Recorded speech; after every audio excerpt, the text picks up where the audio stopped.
So I want to welcome Aaron. For those of you who don't know him, Aaron worked with me for a few years on the whole area of marketing, really, particularly digital websites and digital marketing. But he's got a company called Escalate, and they do some really, really interesting stuff. And I'm going to allow him to give you like a minute or two to explain to you what Escalate is and what they do. And then he's going to talk to you about the whole idea of marketing, but marketing to build a lead gen. So the whole idea of marketing to build a funnel, to build a pipeline, and what the steps are in it, and how you go about doing it, and what he thinks are the critical things for it. Paul kind of briefly introduced what we're going to talk about today. Obviously, it's a huge sort of subject area, and we could go on for an entire course in its own about it, but I'm going to try and cover the basics. We're going to cover, I'm calling this developing an effective online sales funnel, but we're basically going to cover just the basics of sort of online marketing, social media, content creation, touch on web design, and just sort of best practices. So a little bit about myself. So I am the digital strategy director of Escalate Digital Marketing. We're going to be 10 years in business next year. I've over 10 years experience myself in digital marketing, working with clients like Jameson, Paddy, Southern Comfort, Beauties, Apache Pizza, lots of big sort of consumer brands, but also lots of smaller sort of B2B type brands as well, national and international. Key skills, digital strategy, consumer insights, funnel design, and then website design. So my LinkedIn profile is there. If anybody wants to connect, feel free to do so. I will share around these slides afterwards, and I have all the speaker notes and everything added. What we're going to cover, just a little introduction. What is a sales funnel? Understanding your audience. AIDA model. There's tons of different models you can sort of follow. You can get more complex, but AIDA has been around for hundreds of years at this stage. Most people are somewhat familiar with it. And it's kind of a little bit more simplistic and easier to follow for today. Content creation best practices, social media best practices, web design, and how to sort of convert on a website, and then actionable steps you guys can take away with a little checklist. And then I have a list of sort of free tools that you can use to sort of help you with any of the stuff that we've discussed today as well. So I'm going to try and keep it as simple as possible. I'm going to move quite fast through the slides. So we can leave some time for Q&A at the end, because you might find that a little bit more helpful, but feel free to sort of stop me or jump in if you have any questions along the way. So just to start with the basics, what exactly is a sales funnel? So definition of a sales funnel, also called a purchase funnel, pipeline, whatever you want to call it. It's just a visual representation of the customer journey, depicting the sales process from awareness to action. So we look at it as a funnel, wide open at the top, narrow at the bottom. At the top, you have a broader audience. They can become aware of your business at some stage. Then they'll move down the funnel and they'll show interest, evaluate different options that they have, and ideally take a desired action that you want them to take, such as making a purchase, filling in a form, making an inquiry, something like that. So if you're familiar with sort of shopping online, or if anybody has ever purchased something online, without knowing it, you've entered a sales funnel. Most likely you've entered multiple sales funnels along that way. So one thing that's important to note is that not everyone who enters at the top comes out at the bottom. So some will drop out at various stages. So our goal is to optimize this funnel to try and get as many people from the top to the bottom. That's kind of the goal here. And then they become customers, and then the process can start all over again. So first stage, attention, about grabbing your audience attention. Think of this sort of as your initial hook to draw somebody in. So if you don't have somebody's attention, you can't do anything with them from there. So that's the first most important step. Next, we have interest. So there we focus on building the interest, providing valuable content, and addressing a consumer or a potential customer client's needs. Next, we have desire. So this is sort of creating a strong desire for your product or service. Often involves more sort of deeper storytelling and engagement sort of techniques. And finally, action is where we want to encourage people to take a specific action, like purchasing, signing up, filling in that inquiry form, something along those lines. So understanding this model is kind of crucial because it helps us tailor our marketing efforts, and sort of guide prospects through each stage. And then ultimately we want to sort of boost your conversion rates with this. So understanding your target audience, the critical first step. You can't do anything if you don't know who you're trying to target. So why does this matter? Before you can create something compelling, any sort of content that's going to engage somebody, you need to know who that person is, what makes them tick, and what's going to actually engage them. So what should you sort of include in your buyer persona? So you can start with demographics, age, gender, location, where they're based, their job titles, where they work, just any of that sort of generic stuff that's going to give you a foundation of who the person is. Then look at pain points. So pain points are always really important. And what problems and challenges are these people facing? So if you know what those challenges are, you can try and address them, give them answers to their problems. Then look at the goals. So different people have different goals, even though they might all need the same sort of service. They might have different goals and different ways they want to get there. So if you can sort of understand those goals, that will be key to sort of tailoring your funnel to speak directly to that person and resonate with them. And then buying behavior. So how does a person make a purchase decision? So again, everybody is different. So some people, might click on a website, buy something straight away without even looking at another website. Somebody else, like myself, will have 100 tabs open and searching across multiple different websites for the best deal or whatever it is, So understanding this is also key to sort of figuring out how people sort of travel through the funnel. So to gather data like this as well, you can look at tools like Google Analytics, different social media insights, and different customer surveys. There's tons of information online about this, so you shouldn't have too much of an issue. Try not overcomplicate any of this as well as we're going. Try and keep it simple. If I was somebody starting out today, the best thing I would say is just get started and start doing it. Don't try and overcomplicate it. Don't try and have everything perfect before you get started, because you'll just never get started. So that's kind of the key thing that I would tell clients. So just to recap, understanding your audience is the bedrock of your lead generation efforts. It's like having a map guiding you to where your potential customers are and how to connect with them effectively. Yeah, sounds good. So most of this is tailored towards what you can actually do in each of these steps. And again, at the end, let's sort of have a conversation about how maybe it can help your business, So continuing on, HubSpot had this nice graphic here. So what is it? So attention, what is it? Whatever it may be. Interest, I like it. So this is kind of the thoughts that somebody is thinking when they're passing through this sort of stages of the funnel. Interest, I like it. Desire, I want it. And action, I'm going to get it. So if you think about it like that, there's different people with different sort of needs in every stage of this funnel. So you need to sort of, when you're creating content for social media, keep this in mind. Don't just focus on one area. And that's something that a lot of people sort of slip up on. They might just want to sort of focus on the interest part and just give sort of information to somebody about, their product or service or how it may help them. They might just skip over attention. So they're not actually getting anybody down to this stage, So it's important to have different content pillars, I like to call them. And your content pillars are different topics basically that you're going to create content around, and then they can fit into each of these stages of the funnel. Attention. So the first one here, an ad from Subway. Sex, now that we have your attention, eat at Subway. So clear, obvious way to get somebody's attention. We all heard sex sells, but may not be the best route to take. But again, a very obvious example of gaining attention here.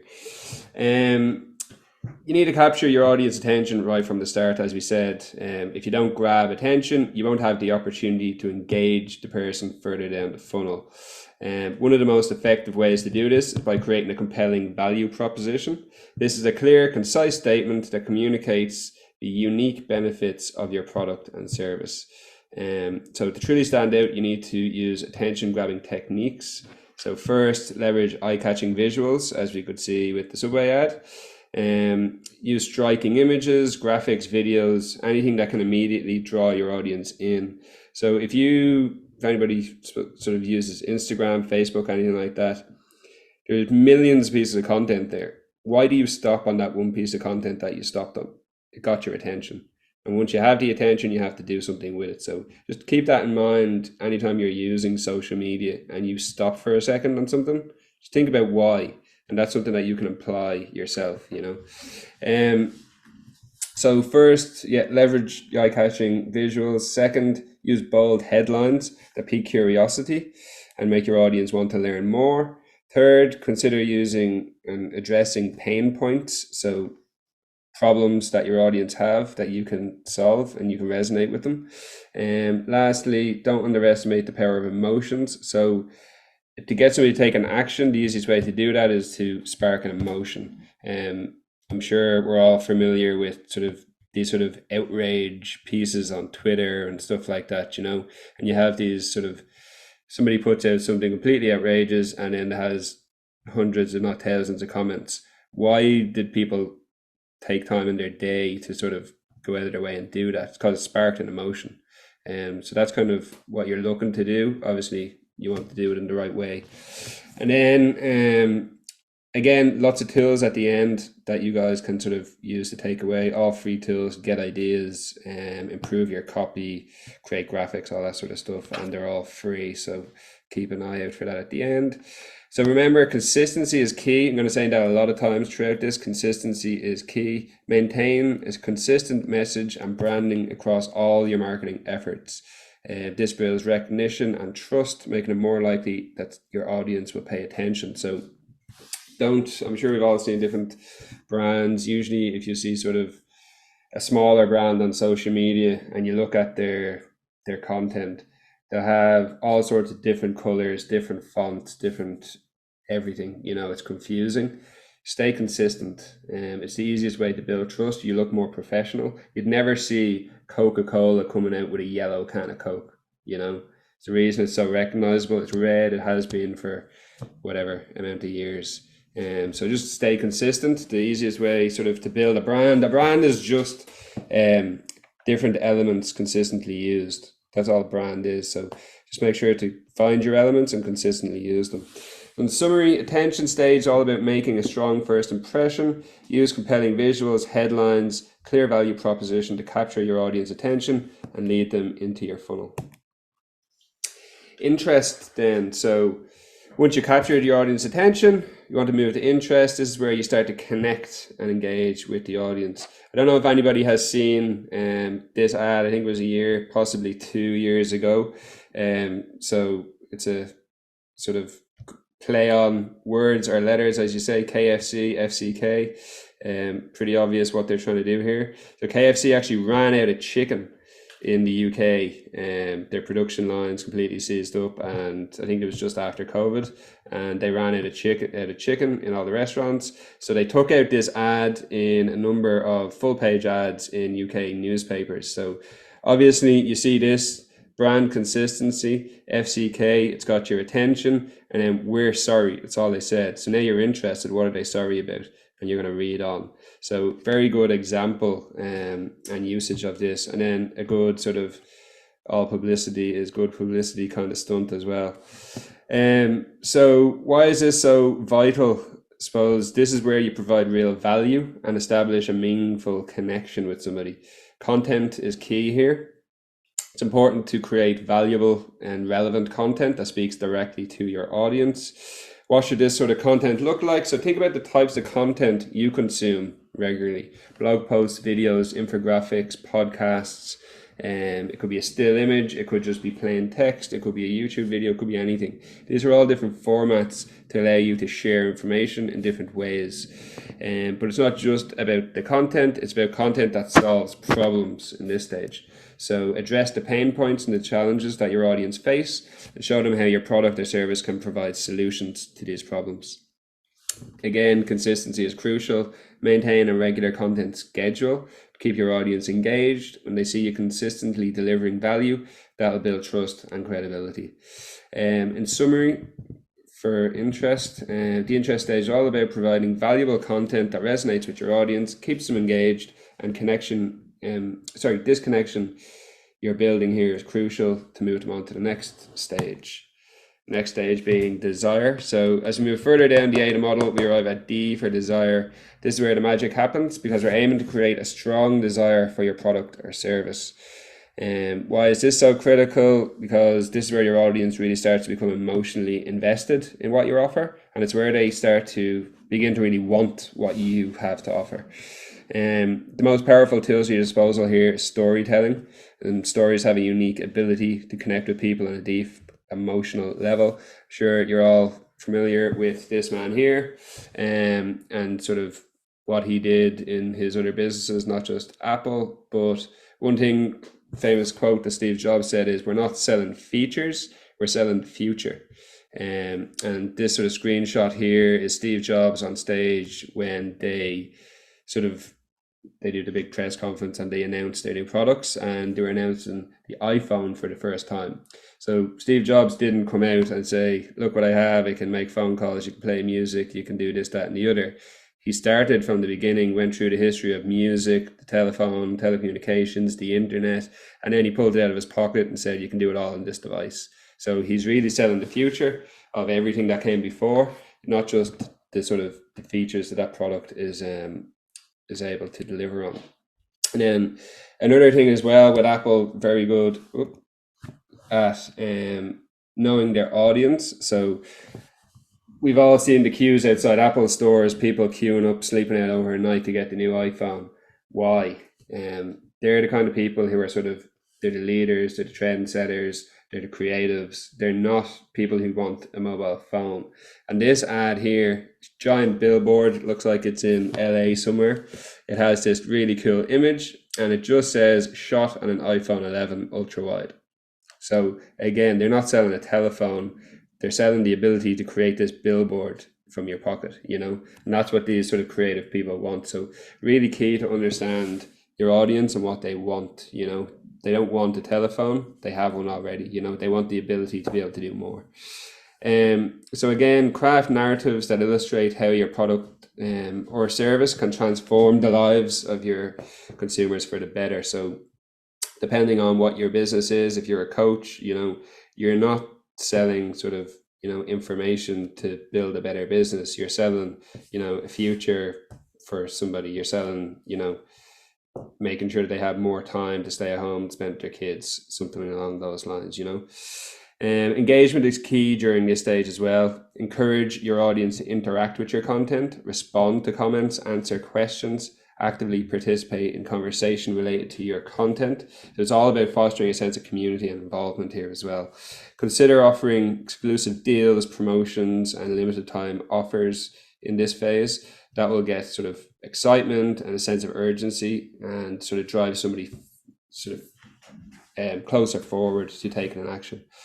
So in summary, desire stage is all about creating an emotional connection and a desire for what you offer. Storytelling, engagement, exclusive offers, and tools to make your audience really want what you're providing. And then lastly, we have action. So this is the culmination of all your lead gen efforts, where all your hard work pays off. This stage is critical because it's where your audience takes the desired action that you've been trying to lead them toward.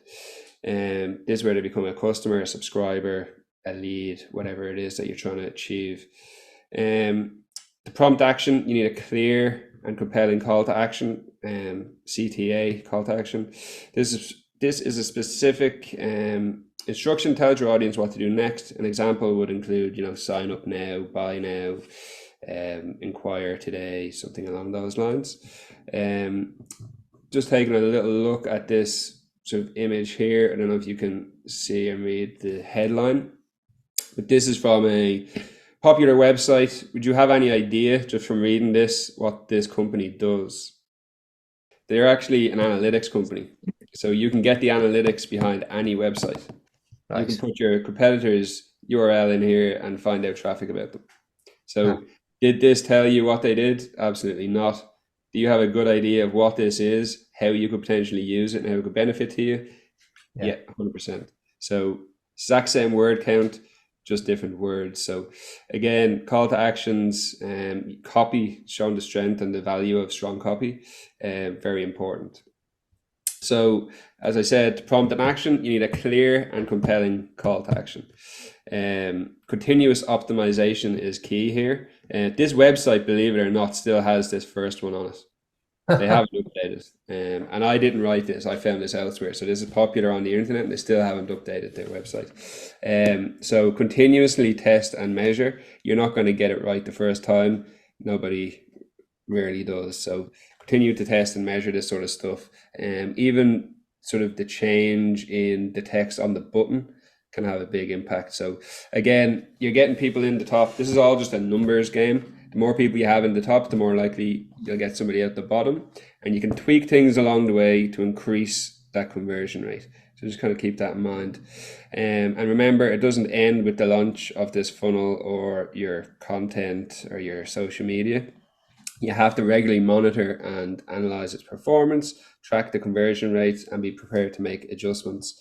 Ongoing optimization is crucial.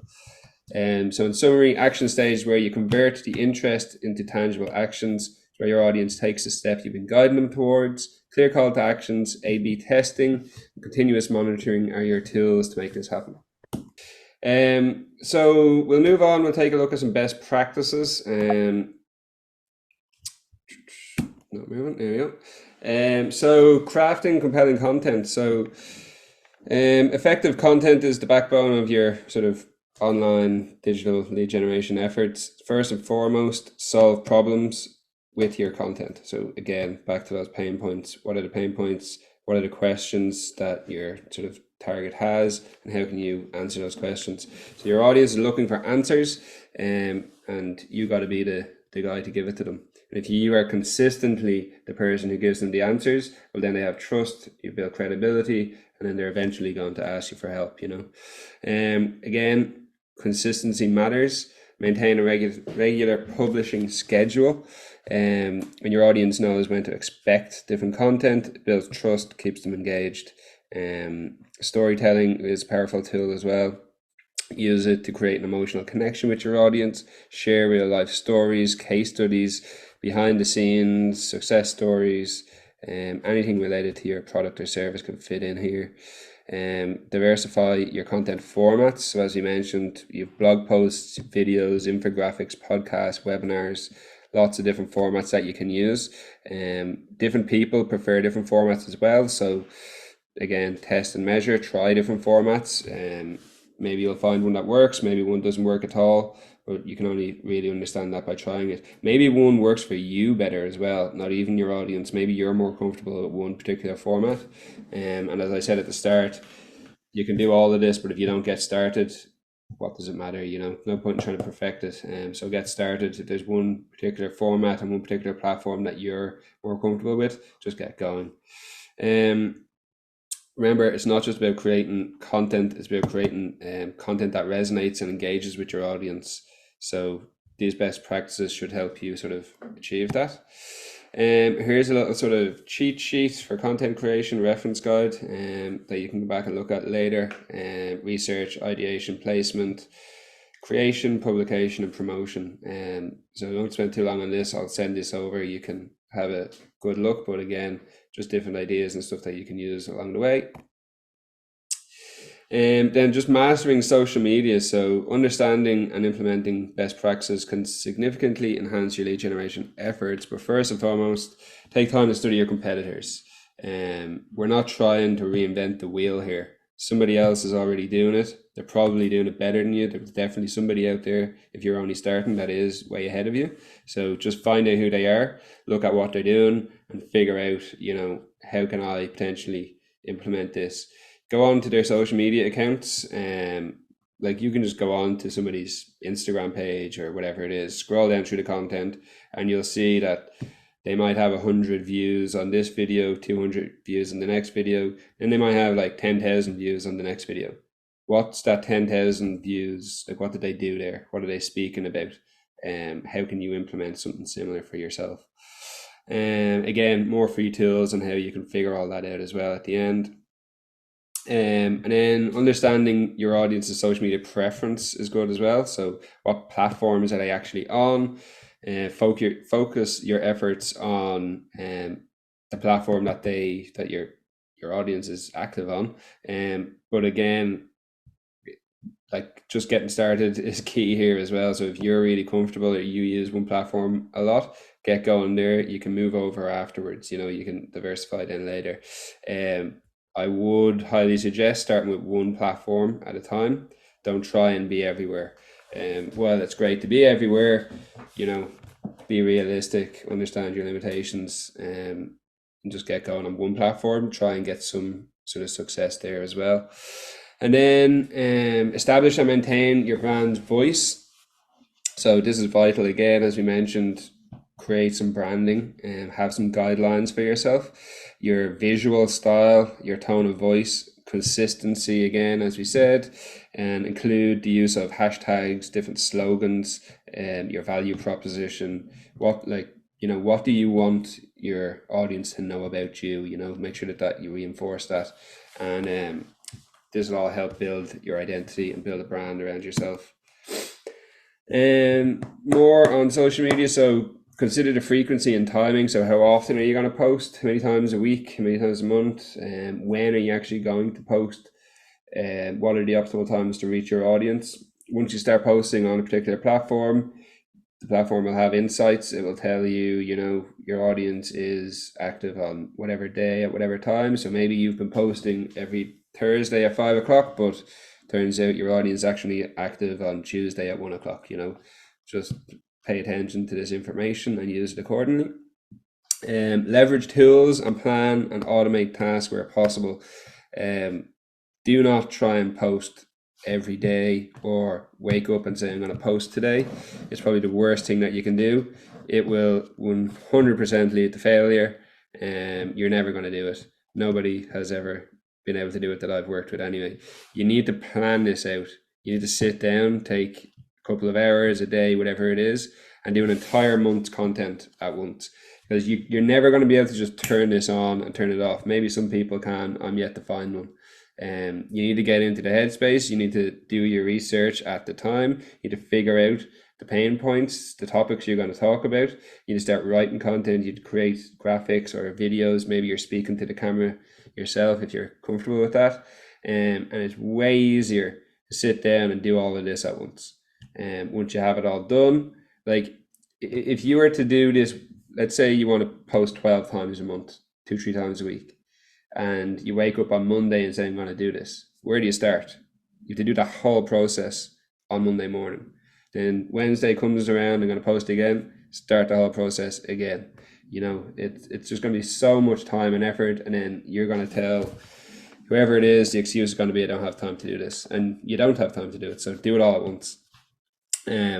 Sit down, plan out your questions, write the answers to them. That's your content, schedule them. If you're using Facebook or Instagram, you can schedule within those platforms themselves, or you can find online tools that allow you to do that. So that's a huge sort of takeaway. If there's one thing that I would take away, that could probably be the biggest thing to do.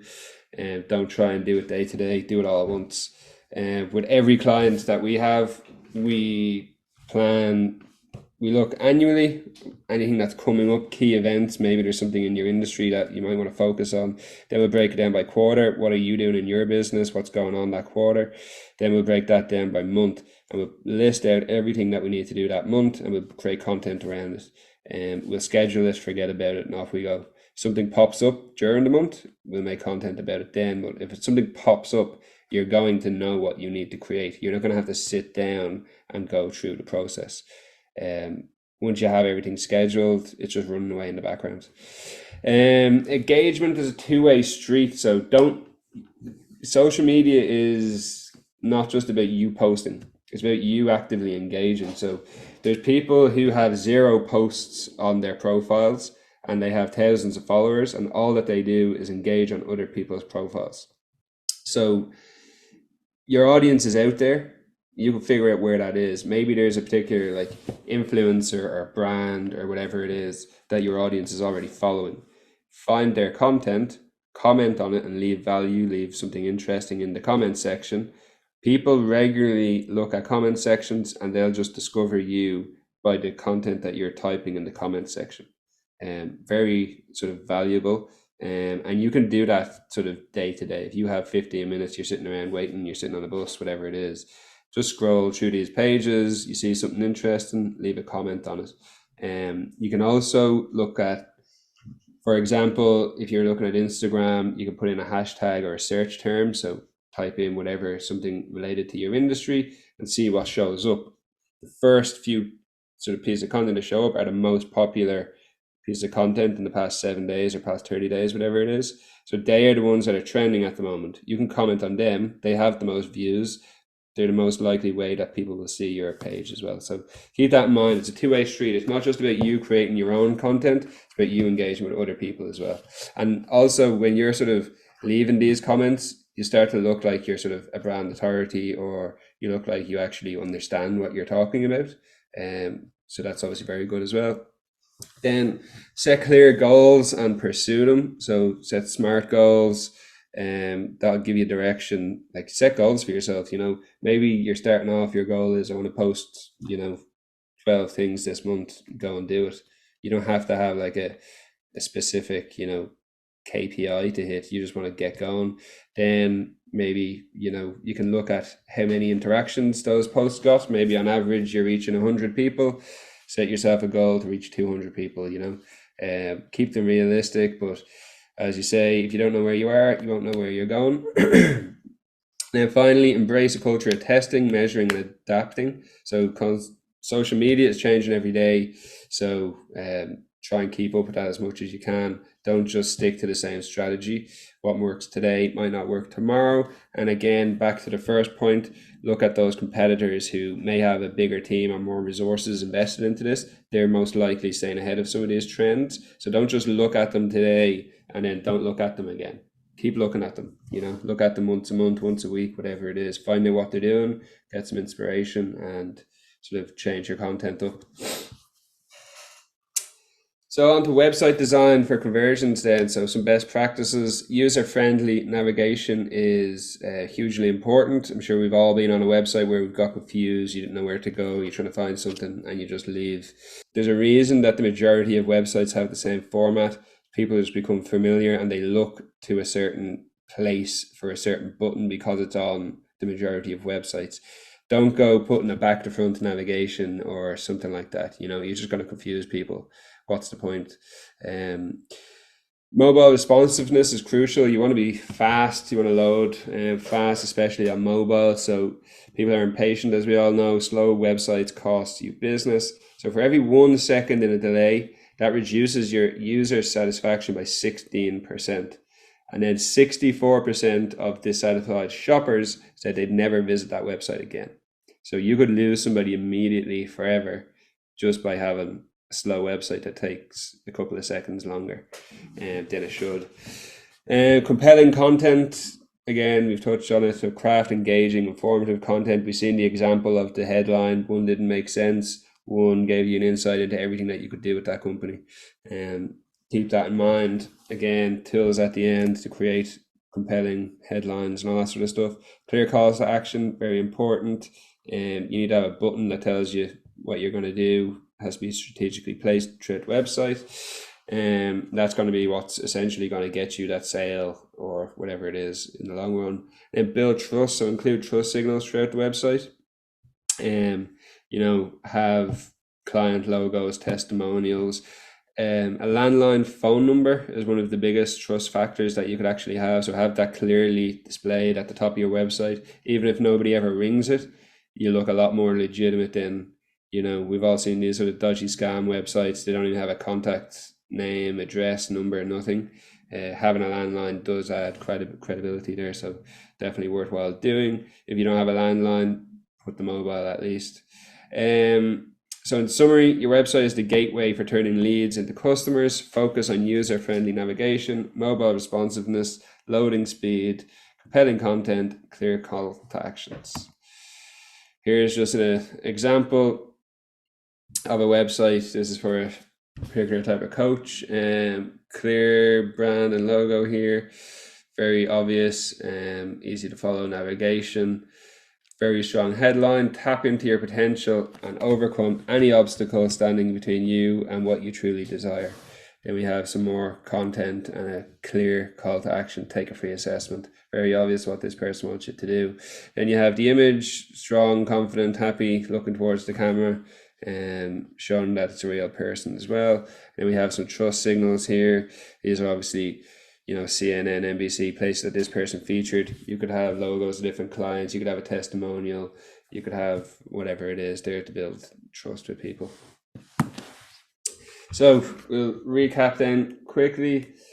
Roadmap to success, AIDA. So attention, capture your audience attention with compelling visuals, headlines, and a clear value proposition. Interest, build interest by providing value.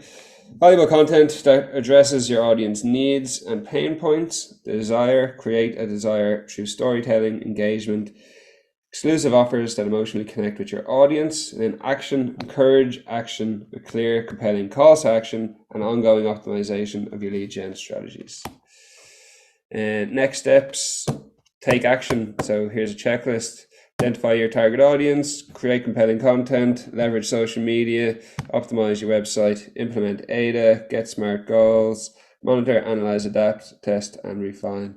Pretty much everything we covered there in a nutshell. And then if you don't know where to start, there's a lot of free tools here, so you don't have very many excuses. Inspiration, start with Google and just type something in that's related to your business. Those suggested things that pop up, they're the most common or most popular search terms that people are looking for answers to. That's a very simple way to get started. You can do the same with Reddit, Quora, TikTok, YouTube, anything. Just type in those terms and you'll get inspiration. Look at your competitors. Again, all free. You can do it anytime you want. Just look at their profiles, see what they're doing. If something has a lot of views or a lot of comments, they must be doing something right. See how you can replicate that for yourself. Answerthepublic.com. You can type in any search term and that will give you a list of questions that people are asking related to that. Chat, openai.com, ChatGPT. I'm sure you've all seen or heard about the AI tools that have taken over the past year. You can literally prompt that to do anything that you want, create a whole strategy for you, and come up with the content ideas. It can do anything that you want it to do, but don't just copy and paste it. It's not that good. You want it to be, to resonate your audience. You need to tweak it. It has to be in your brand voice. Copy.ai, sorry, that is a paid version of artificial intelligence copywriting tool. It actually has the most premium ChatGPT 5 in there. So you can actually get the premium ChatGPT as part of that. Lots of different sales tools, all sorts of different copy tools you can use. Hemingway app, you can pop your copy in there. It'll tell you if it's understandable or not.